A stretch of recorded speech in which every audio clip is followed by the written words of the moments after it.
जिसने भी ये मकान दे रखा है हुसैन टेलर, और वो भी स्पेशलिस्ट है लेडीज। जेंट्स टेलर आपको नहीं मिलेंगे, क्योंकि जेंट्स के लिए वो कहते हैं कि आप चड्डी बनाने में घूमो, क्योंकि आपकी औरतों को तो हम भगा के ले जाएंगे।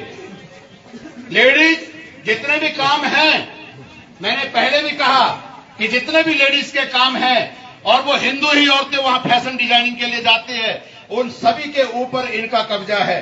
और यहीं से ये उनको ब्लैकमेल कर रहे हैं, और ब्लैकमेल करने के बाद आपके घरों का टूटना निश्चित हो जाता है। मैं आप लोगों को सचेत करने के लिए आया हूं, क्योंकि अगर मैं ठीक पहाड़ी भाषा में बोलूं तो मेरे आगे रांडनी पीछे पांडनी भाई, पर तुम्हारा ही लुटना कर, ठीक है?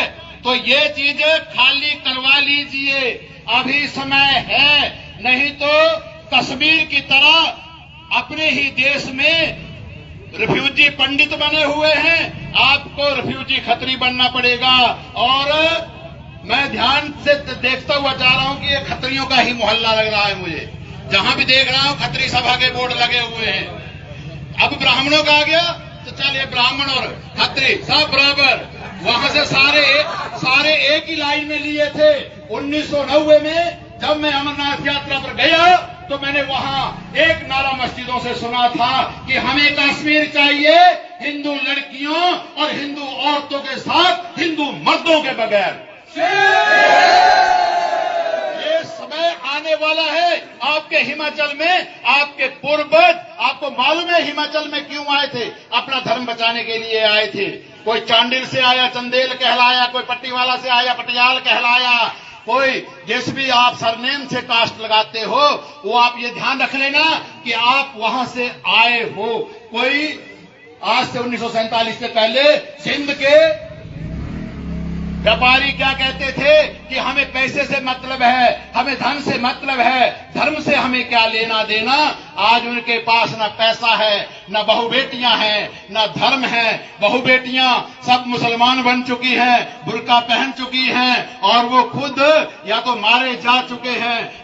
3 करोड़ मुसलमान और 2 करोड़ हिंदू गए थे, वो 2 करोड़ हिंदू करीब 1.5-2 लाख रह गए हैं, और वो भी आपके कुछ भारत में ही शरण लेके बैठे हैं। और मुक्ति वाहिनी के नाम से बांग्लादेश बनवाया था हिंदुओं ने, और वहां से अब क्या हुआ, जब कट्टरबाजियों ने वहां पर कब्जा किया बांग्लादेश पर, तो सबसे पहले हिंदू औरतों, हिंदू लड़कियों, हिंदू बच्चियों का ही बलात्कार होने शुरू हुए।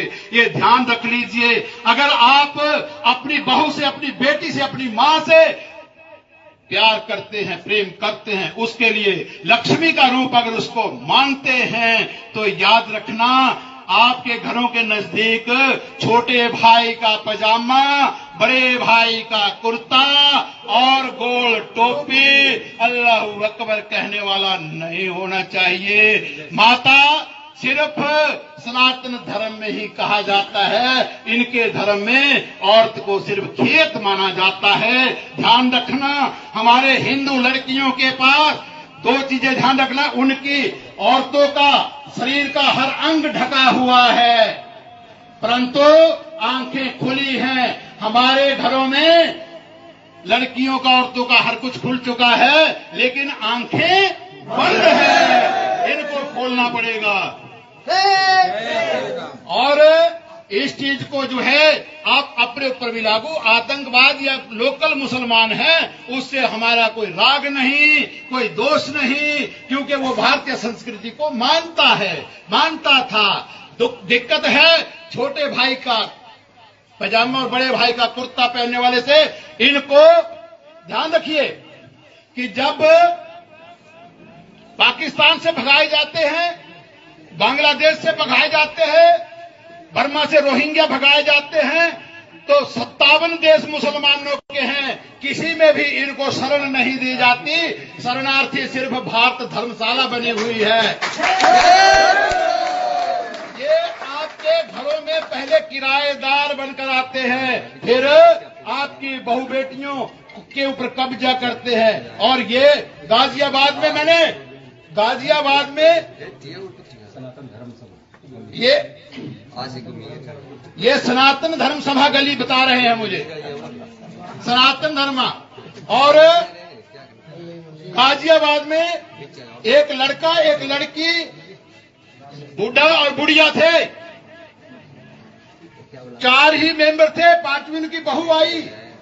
उनके यहाँ ड्राइवर का काम करता था, सच्ची घटना है, ड्राइवर का काम करता था। उसके ड्राइवर से पूछा मालिक ने कि तुम्हारे 10-11 बच्चे हैं, रोटी कैसे खिलाते हो? बोले चल जाता है। बोले हमारे 2-2 करोड़ रुपए की कोठियां बनी हुई हैं, इतनी आमदन है, 2 बच्चे हैं, फिर गुजारा नहीं होता। फिर उसने पता क्या जवाब दिया था? बोले ये जो कमा रहे हो ये हमारे लिए ही कमा रहे हैं। उसने बोला कैसे? बोले हमने सिर्फ 2 आदमियों को मारना है, 2 आदमियों को, और आपके प्रॉपर्टी औरत के नाम हो जाती है। बेटी को हम, बहू को हम, और आपकी मां को हम रख ले, आपकी पत्नी को हम रख लेंगे, और बाकी जो है आपकी प्रॉपर्टी हमारे नाम चढ़ जाएगी। ये सोच समझ कर देखिए आप। नाम है हुसैन, नहीं, लेडीज के कपड़े सीकर ही मिलता है इसको चैन। आप लोगों को खुद को सचेत होना पड़ेगा भैया।